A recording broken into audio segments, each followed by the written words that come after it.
지난 한 주 중요 뉴스를 짚어보는 시간 뉴스원입니다. 오늘도 보도국 김은혜 기자 나와 있습니다. 어서 오십시오. 안녕하십니까? 네, 이번 주 첫 소식 뭐부터 갑니까? 노동계 소식입니다. 601, 구미에 있는 한국옵티컬 하이테크라는 업체가 있는데요. 이 공장 옥상에서 이 세계 최장기 고공농성이라는 안타까운 기록이 세워졌습니다. 네, 이 공장 일했던 해고 노동자들이 고용 승계 요구하면서 농성을 시작했죠? 그렇습니다. 지난 2022년 10월에요. 화재로 한국옵티컬 구미 공장이 전소가 됐습니다. 이후에 구미 공장을 청산하고 다른 한국 자회사인 한국니토옵티컬 평택 공장으로 이 생산 물량 전체를 옮겼습니다. 그러면서 노동자들에게는 희망퇴직을 통보를 했는데요.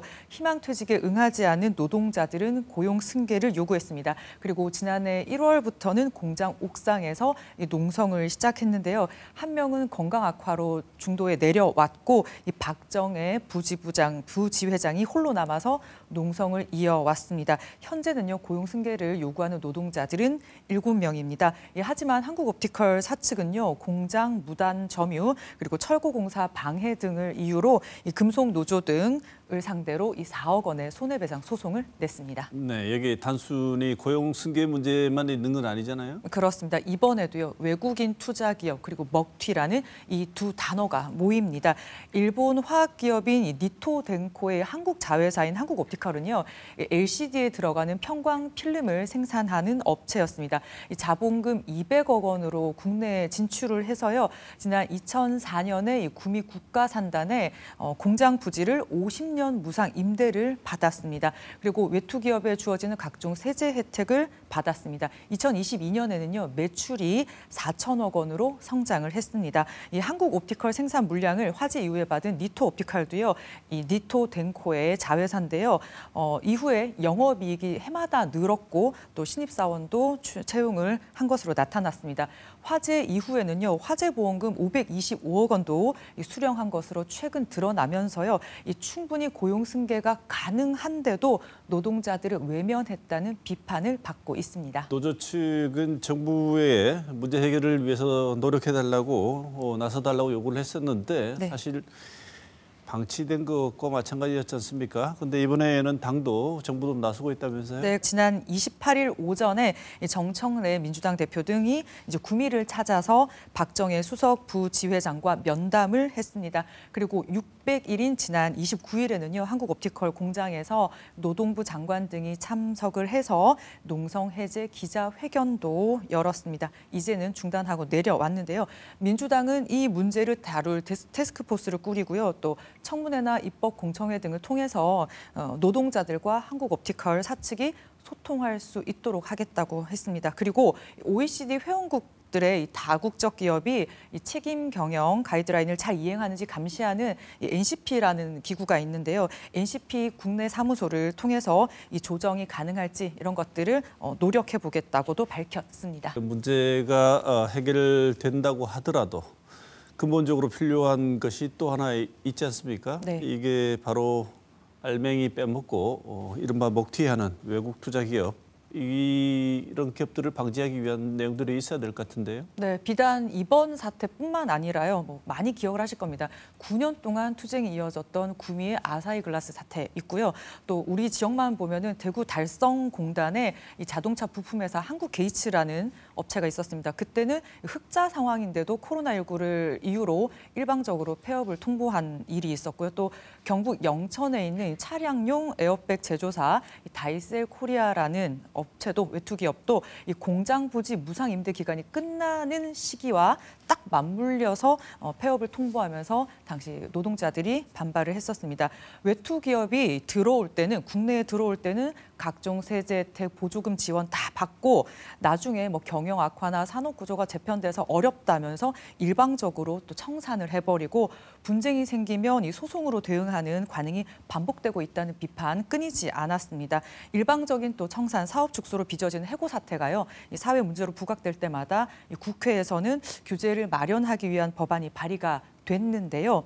20대 국회부터 발의된 개정안이 있습니다. 외국인 투자 촉진법 개정안 6개가요. 모두 지금까지 소관 상임위조차 통과하지 못했습니다. 이번에는 어떤 결과를 내놓을지 지켜봐야 할 것 같습니다. 네, 다들 외국 기업 유치가 급하지 않습니까? 지자체나 어디든. 그래서 이런 일들이 벌어지는 것 같은데 당장 외국 기업 유치가 급하다고 해서 이런 행태를 그대로 방치해서는 안 되겠다는 생각이 드는군요. 네. 다음 소식 전해주시죠. 네, 대구시 관련 소식입니다. 지난해 대구시가 전국 최초로 지방공무원 임용의 거주지 요건을 없앴는데요. 역차별이라면서 재검토해야 한다라는 의견이 그때도 많았는데 최근에 대구시 의회에서 다시 제기가 됐습니다. 떠나긴 했는데 남은 일이 너무 많습니다. 맞습니다. 홍준표 전 시장 추진했던 사안이죠. 그렇습니다. 통상 지방공무원 채용할 때 응시 자격 조건에요. 시험일 기준으로 당해 1월 1일부터 최종 시험이 끝나는 때까지 주민등록이 해당 지역에 돼 있거나 아니면 과거에 3년 이상 그 지역에 해당 지역에 거주했어야 한다라는 등의 요건을 두 개 중에 하나를 충족해야 한다라는 이런 규정이 있는데요. 이 서울을 제외한 다른 광역자치단체는 대부분 이런 규정을 가지고 있었습니다. 그런데 지난해 5월에 대구시가 신규 공무원 임용시험에서 응시자의 거주지 요건을 폐지한다고 밝혔습니다. 당시 홍준표 대구시장은요. 우수 인재들에게 대구시의 공직사회를 개방을 해서 우리 지역의 폐쇄성을 극복을 하고 경쟁력을 높이겠다고 했습니다. 네, 당장 지난해 하반기에 임용해서 거주지 제한 없어지지 않습니까? 네. 근데 슬로건은 굉장히 좋았습니다. 근데 결과는 어땠습니까? 대구시 자료에 따르면 거주지 제한을 없앤 첫 임용인 지난해 제3회 지방공무원 임용은요. 13명 선발에 1,300여 명이 응시를 해서 이 경쟁률이 102.4대 1. 1년 전인 58.5대 1보다 1.7배 높아졌습니다. 그리고 시험 기준으로 주민등록이 대구가 아닌 이 지역 외 응시자가요. 전체 응시자의 28.5%를 보였습니다. 올해 1회 보건연구직 15명을 뽑는데요. 이 서류 접수 기준으로 385명이 원서를 접수해서 경쟁률이 25.7대 1이었고요. 이 지역 외 응시자 비율이 69.1%로요. 이 전년의 지역 외 응시자 비율 35.4%보다 거의 2배 가까이 높아졌습니다. 올해 그리고 2회 지방공무원 경력 채용 원서 접수 경쟁률은 17대 1로 나타났고요. 지역 외 응시자 비율도 21%로 역시 전년 응시자, 지역 외 응시자 비율보다 2배가량 높았습니다. 지역 외 합격자 비율도요. 30에서 40% 이르는 것으로 나타났습니다. 대구로 온 타지 출신들이 이런 과정을 통해서 합격한 다음 대구의 터를 잡고 잘 살면 대구 인구도 늘고 젊은 층의 비중도 증가하니까 좋은 일일 텐데 합격 이후에 어떻게 전개됐습니까? 네, 윤영의 대구시 의원의 자료에 따르면요, 이 대구교통공사의 경우 이 거주지 제한을 폐지한 이후에 이 최종 합격 후에 그러니까 임용 전에 입사 포기를 한 전체 인원 이 25명 중에서요, 56%인 14명 그리고 임용이 됐다가 중도 퇴사한 18명 중에 10명이 지역 외 인원이었습니다. 대구 공공시설관리공단도요. 최종 합격자 중에서 입사를 포기한 11명 중 8명 그리고 중도 퇴사 8명 중 3명이 지역 외 인원으로 나타났습니다. 네, 지금 지역에서는 가뜩이나 취업, 그다음에 일자리 여러 가지 일자리 등을 찾아서 떠나는 젊은 층이 많아서 이게 고민인데 재검토하라는 요구들이 많다면서요. 네, 윤영애 시의원은요. 정작 지역 청년들의 공직 진출 기회를 제한하고 더 높은 경쟁률에 시달리게 한다. 그리고 전국에서 유일하게 지역 청년을 보호할 제도적 장치를 없앴다면서 재검토를 촉구했고요. 김대현 시의원도 원상복구를 촉구했습니다. 예전에는 안정적인 점 때문에 공무원은 정말 선호하는 직업군으로 꼽혔잖아요. 준비하는 청년들도 많았는데요. 지금은 민간에 비해서 적은 급여 그리고 약간 보수적인 조직 문화, 각종 민원이 많은 등으로 인기가 줄면서요. 일반직 공무원을 준비하는 청년들이 4년 사이에 절반으로 줄었다라는 통계가 있습니다. 그래서 일부 다른 지역에서는요. 응시생들이 이렇게 급감을 하는데 이 거주지 제한도 하나의 걸림돌이 된다면서요. 제한을 없애야 하지 않나 이런 의견이 있다는 보도도 보였습니다. 다시 거주지 제한 요건을 둘지 아니면 이대로 유지를 하되 지역외 합격자들의 이탈을 줄이면서 뭐 지역 정착을 유도할 수 있는 방안은 어떤 게 있는지 이런 거 좀 필요해 보이는데요. 시장 없는 대행 체제에서 어떤 결정을 내릴지는 좀 불투명해 보여도요. 좀 시간을 갖고 고민을 해봐야 할 것 같습니다. 네, 여러 가지 고려할 점이 있겠지만 이런 문제에 대한 결정은 우리 시 당국이 지자체가 우리 지역에 있는 청년들의 현실을 얼마나 여러 가지 측면에서 고민하고 같이 진행을 해보려고 노력하는가를 가늠해 볼 수 있는 중요한 가늠자가 된다. 이런 생각은 좀 하면서 일을 진행했으면 좋겠다는 생각이 듭니다. 네. 마지막 소식 전해주시죠. 네, 뭐 학부모 그리고 학생들이 많이 엇갈리는 뉴스일 것 같습니다. 뭐 수업 분위기를 해치는 건 물론이고 또 학생들의 뭐 정신 건강이나 학력 저하까지 우려가 있는 게 바로 스마트 기기 사용 중독인데요. 이제 이 수업 중에 이 스마트 기기 사용을 법적으로 제한하게 됐습니다. 네.